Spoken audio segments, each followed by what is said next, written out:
Sofía, el análisis respectivo. Bueno, creo que hay que empezar reconociendo que ya hubo un traspié, ¿no es cierto?, antes de que inicie el debate, con la renuncia de Andrea Bernal para moderar el mismo.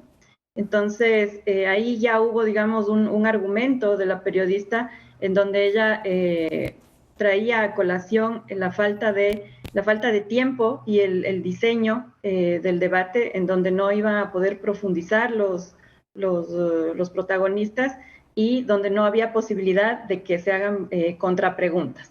Entonces, bueno, con ese traspié, digamos, creo que se comprobó un poco la falta de tiempo en el diseño del debate. Ni Arauz ni Lazo pudieron profundizar, o al menos no lo hicieron, en los temas que se presentaron, ¿no es cierto? En los 5 ejes.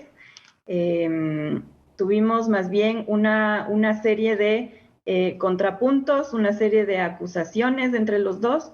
No hablaron del cómo van a hacer las cosas, hablaron del qué, ¿sí?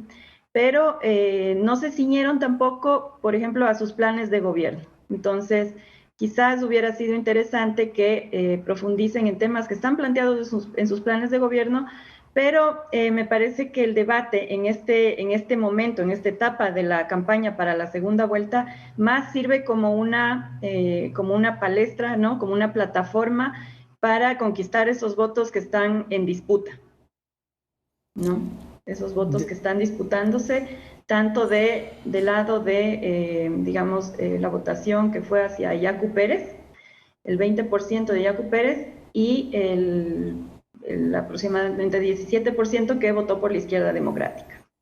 ¿Crees que la opinión pública, el votante, pudo haber cambiado su decisión de voto o tenerla más clara luego de escuchar a estos dos candidatos? Y efectivamente concuerdo, no, el formato del debate no permitió que ambos candidatos aprovecharan al máximo y den a conocer el cómo, efectivamente, del porqué de sus propuestas o de sus propuestas.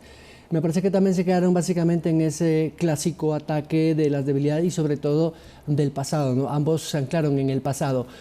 Pero esto pudo haber dado un poco más de luces al votante. Yo creo que no. Realmente creo que los debates en general, como están planteados en el país, no tenemos una cultura de debates, ¿no? Una cultura de debates presidenciales. Creo que lo que hacen es confirmar, ¿sí? O poner en escena a dos contrincantes y confirmar las preferencias que ya están dadas. Es decir, los que iban a votar por Arauz van a seguir votando por Arauz, los que iban a votar por Lazo van a seguir votando por Lazo, y los indecisos no clarificaron ayer nada, ¿no? No encontraron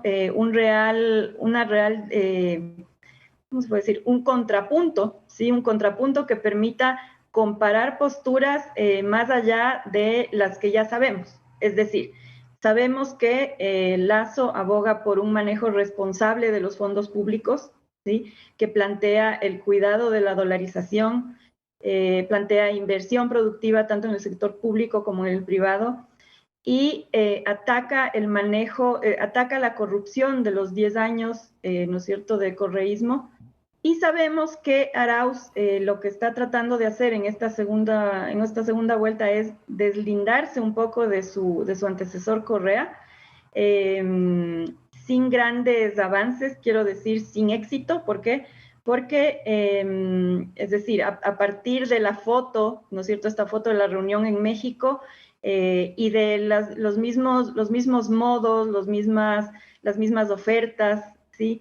El famoso hashtag "el odio ya no está de moda", no tuvo digamos, tuvo una seguidilla sí, de hilos, de twitters, ¿no es cierto?, publicaciones, pero no tiene un verdadero quiebre con lo anterior. Y creo que eso en el debate debemos percatarnos. Llamó la atención, por ejemplo, la postura, es decir, la forma de referirse del candidato Arauz, un poco burlona, sí, un poco tratando de ser más informal, quizá de identificarse como el candidato joven que lo es, pero usando palabras más coloquiales que podían dejarnos ver un cierto desdén hacia el otro candidato, ¿no? Entonces, la palabra Lazo, tú eres el candidato salado,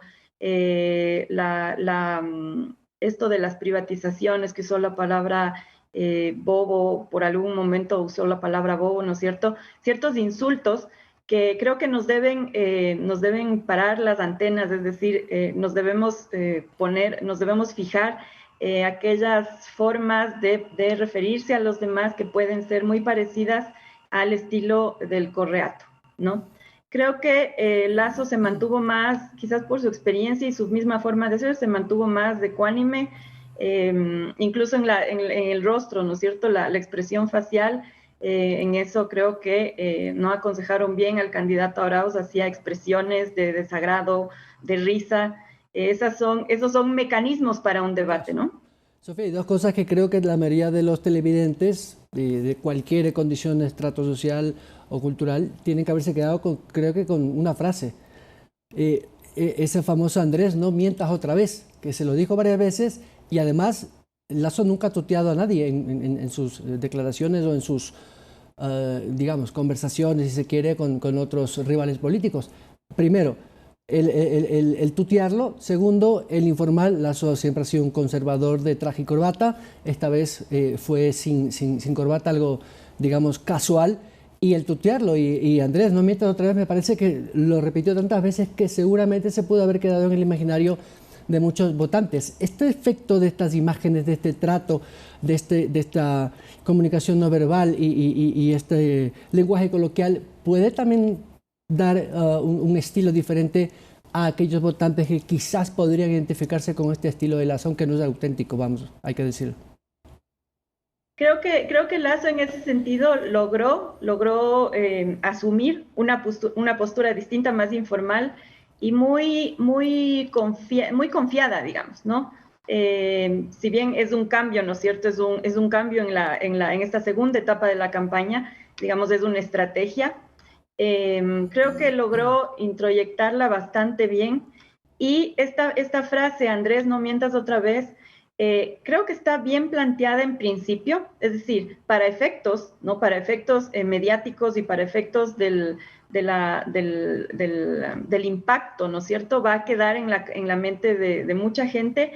Sin embargo, creo que la falla de Guillermo Lazo fue no ir, es decir, no atacar a las mentiras, que hubieron varias mentiras de parte del candidato Arauz, ¿no es cierto? No comprobar, es decir, no destapar cuál es la mentira para aclarar a la gente en qué está mintiendo el candidato Arauz, ¿no es cierto? Entonces, solo por ahí, por ejemplo, cuando acusó de vacunación, de haberse vacunado al candidato a vicepresidente de Guillermo Lazo. Él parece que no se percató de la pregunta en un momento, no sé qué pasó, él no respondió en ningún momento, no lo negó. Mientras que el mismo candidato a vicepresidente, Borrero, lo negó en un Twitter y digamos que lo comprobó. Entonces, cosas que Lazo debía ir comprobando, ir destapando en una especie para que sea una especie de aprendizaje para el mismo observador, ¿no? Que no quede, está bien la frase que queda en la mente, en el impacto mediático, pero faltó la aclaración, ¿no? Yo creo que o cuando acusó, por ejemplo, del reparto de hospitales a María Paula Romo, digamos, es algo que no se ha comprobado, es una narrativa, ¿no es cierto? Cuando acusó, por ejemplo, hizo este recuento de cuando fue gobernador del Guayas, bueno, le acusó de haber trabajado con Lucio Gutiérrez, es decir, una serie de aseveraciones que no tenían sustento, o por lo menos no planteaba el sustento, que creo que Guillermo Lazo podría ir desmenuzando, destapando para ver un poco dónde estaban las mentiras. ¿Por qué? Además, porque en un debate, es decir, también debemos percatarnos y debe llamarnos la atención la facilidad con que el candidato Arauz lanza aseveraciones falsas. Es decir, eso debe llamarnos la atención, eso es peligroso. Eso es peligroso para la democracia, es peligroso para el manejo de lo público, es peligroso para la convivencia misma, ¿no? Entonces, creo que eso Eso debemos tener muy, muy presente. Y bueno, en base a los ejes temáticos, ¿no es cierto? Los ejes temáticos creo que estaban bien planteados, pero sin embargo las preguntas abarcaban, para que respondan en 1 minuto y medio, demasiados temas. Entonces, quizá de los ejes temáticos debían haberse resumido o sacado, ¿no es cierto?, temas más puntuales para que puedan elaborar, ¿sí? Entonces, en una pregunta, involucrar el tema de democracia, participación, el tema de la independencia de poderes, el tema judicial. Entonces, eran demasiados ejes que realmente se iban topando así, pero muy por encima, más las posturas. Fue una exposición de posturas de los candidatos, no una explicación de qué se va a hacer y cómo. Mucha tinta en el tintero y poco tiempo en el tablero. Sofía Cordero, politóloga, muchas gracias.